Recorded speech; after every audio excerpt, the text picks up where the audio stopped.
Hoje eu vou lembrar você de como o Solitários surgiu na televisão brasileira como um dos formatos mais radicais já feitos pelo SBT. Um reality que colocou 9 participantes em total isolamento e transformou o conceito de convivência humana em um experimento televisivo que impressionou muita gente. Era um programa baseado no formato americano Solitary, criado pela Fox Reality Channel, mas adaptado para a realidade brasileira, como uma ambientação assim, bem, digamos, estranha, bem restrita, e envolvia cabines bastante apertadas, zero contato com outras pessoas, em um clima de pressão constante e que desafiava todos os limites. Cada participante ficava preso em um espaço que lembrava uma cela solitária, com uma rotina completamente controlada e regras definidas por uma entidade digital, a inteligência artificial Val, que era a única voz ouvida durante toda a competição. Val foi projetada para dar ordens, passar provas, aplicar penalidades e também, claro, estimular o desequilíbrio emocional, fazendo com que os competidores dependessem totalmente dela para poder entender o que acontecia e qual seria o próximo desafio, como uma mistura de guia ou até vilã tecnológica. O programa estreou no dia 11 de janeiro de 2010 e marcou a sua entrada direta na grade do SBT como uma proposta nunca antes vista na televisão nacional, já que o foco era testar a resistência física, a estabilidade mental e a capacidade de sobreviver em um ambiente que desgastava até o mais preparado. Composto por 21 episódios divididos em 2 temporadas, Solitários apostava em uma mistura de reality com experimento social, explorando as reações humanas em situações extremas e mostrando como o isolamento pode transformar o comportamento das pessoas dia após dia. Hoje, aqui, quem faz isso muito é o MrBeast, né? Com os desafios dele. Se você procurar aí o que tem de desafio, esse negócio aí, esse reality aí, não é nada comparado com os que o MrBeast faz, com pessoas ali presas dentro de celas ali, tem que fazer vários desafios para poder ganhar prêmios e tal. É bem bacana. Então, o Solitários, ele tinha essa pegada mesmo desses desafios que você vê atualmente no YouTube. A direção, ela ficava a cargo de Denis Salles, que entregava um projeto visual e narrativo focado em claustrofobia, suspense e pressão. Então criava uma atmosfera única que se destacava dentro do catálogo de realities exibidos ali pelo SBT. A narração, por sua vez, era comandada pela própria Val, a inteligência artificial que assumia um papel ali quase onipresente, como uma figura que controlava tudo e não demonstrava nenhum tipo de emoção humana, somente ordens firmes e objetivas.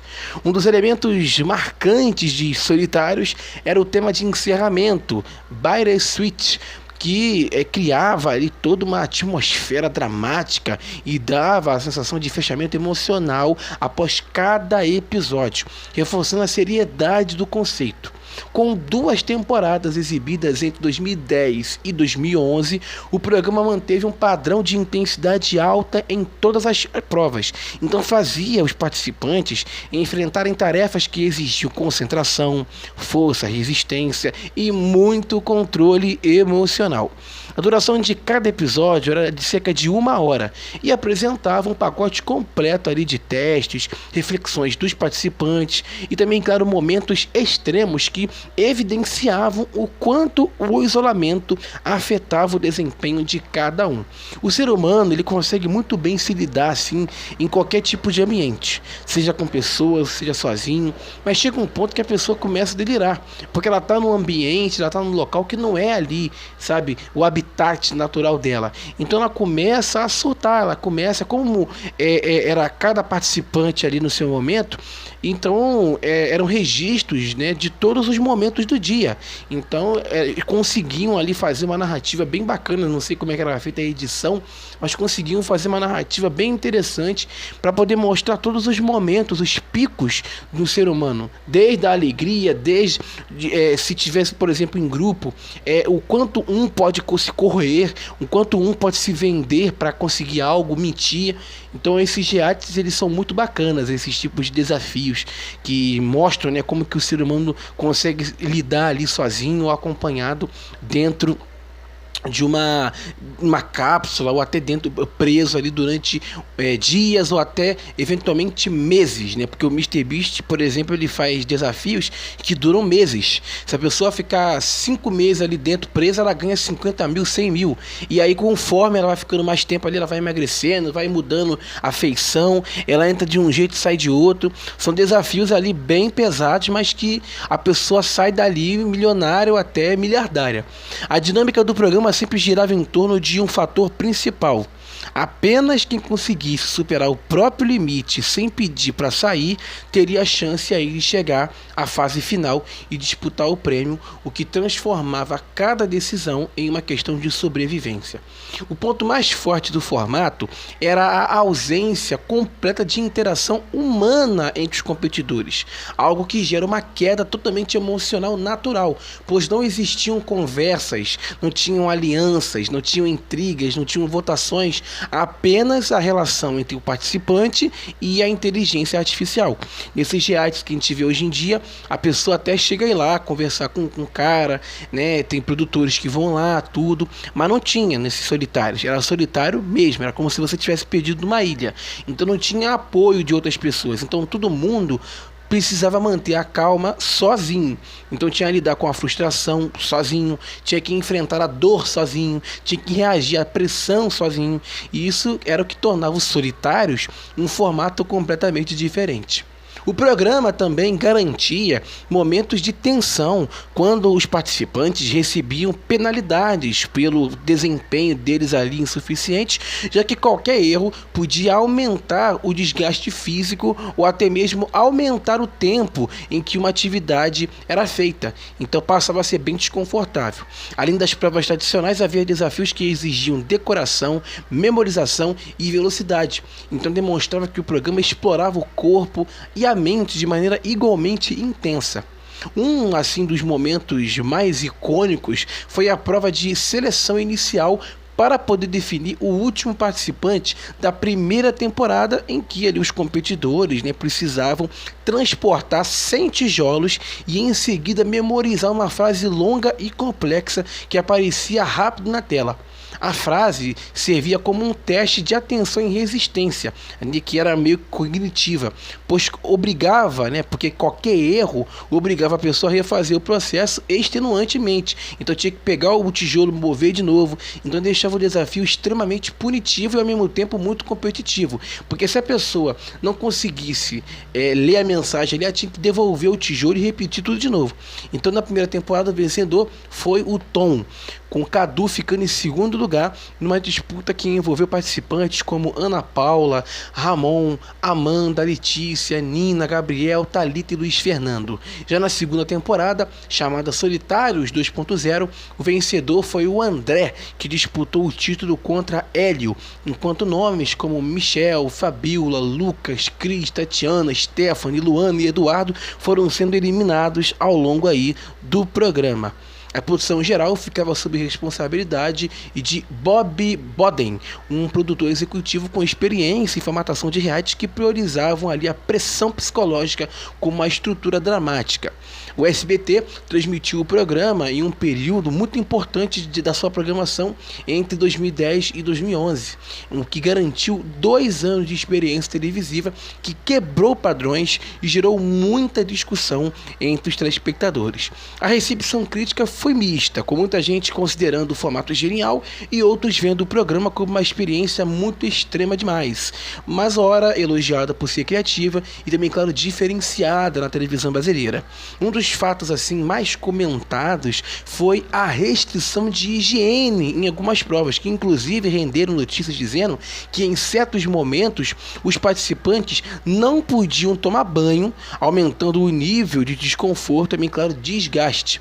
O programa também tinha uma pegada de experimento social ao estilo clássico do cinema, que abordava ali a relação humano-máquina, e muita gente comentava as referências a HAL 9000 do filme 2001, da Odisseia no Espaço. Assim como no filme, Val era fria, linda na sua voz mecânica e completamente dedicada a manter ali o controle dos solitários, fazendo com que eles se sentissem à mercê de uma identidade de uma entidade onipresente. O clima do programa sempre foi marcado pela sensação de que nada era previsível, porque cada nova instrução de Val podia significar uma prova difícil, uma penalidade ou um descanso raro. Tudo ditado de forma imprevisível. A produção apostou em uma iluminação com o foco na solidão, com ambientes iluminados por cores frias e pouca variação visual. Então destacava o caráter psicológico do formato. Cada episódio escalava em intensidade, mostrando os participantes lutando para poder manter a sanidade, lidando com frustração, exaustão e momentos de desabafo que marcaram aí várias cenas memoráveis. O ponto central era a disputa pelo prêmio, mas o caminho até lá era feito de provas que mudavam constantemente, exigiam força ou até precisão e colocavam todos em estado aí de extremo desgaste. Sem a possibilidade de se apegar a outros competidores, o público via ali participantes, descansar ou até descascar aos poucos as suas próprias barreiras emocionais, revelando a vulnerabilidade de cada um. O SBT conseguiu chamar a atenção pelo caráter radical do formato e também, claro, o programa chegou a registrar boas audiências, então mostrou que havia muito interesse em realities mais extremos do que os modelos tradicionais.